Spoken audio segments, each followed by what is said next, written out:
Despite all the rigid rules and conditions the bloc imposed to try to make it a fair, objective decision, the process has turned into a deeply political beauty contest, part Olympic host city bidding, part Eurovision Song Contest. It will culminate in a secret vote Monday at EU headquarters in Brussels that some say could be tainted by vote trading.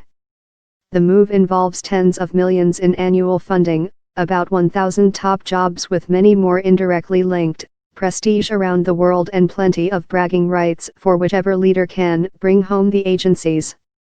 I will throw my full weight behind this, French President Emmanuel Macron said when he visited Lille, which is seeking to host the EMA once Britain leaves in the EU in March 2019. Now is the final rush. At an EU summit Friday in Gothenburg, Sweden, leaders were lobbying each other to get support for their bids. The EMA is responsible for the scientific evaluation, supervision and safety monitoring of medicines in the EU. It has around 890 staff and hosts more than 500 scientific meetings every year, attracting about 36,000 experts.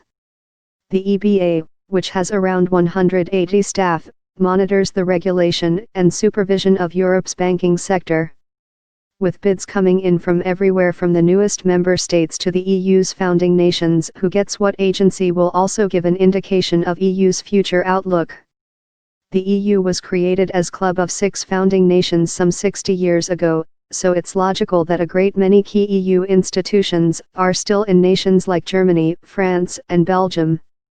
But as the bloc kept expanded east and south into the 21st century, these new member states see a prime opportunity now to claim one of these cherished EU headquarters, which cover everything from food safety to judicial cooperation to fisheries policy.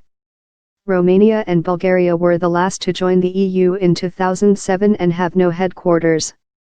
Both now want the EMA, as does the tiny island nation of Malta. We deserve this. Because as we all know, Romania is an EU member with rights and obligations equal with all the rest of the member states, said Rodica Nasser of Romania's healthcare ministry.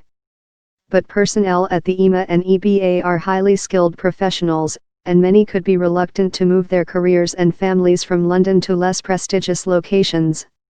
You have to imagine, for example, for the banking authority, which relies on basically 200 very high-level experts in banking regulatory matters to move to another place, said Carol Lanou of the CEPS think tank.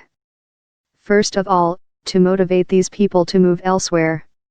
And then if you don't manage to motivate these people, to find competent experts in another city.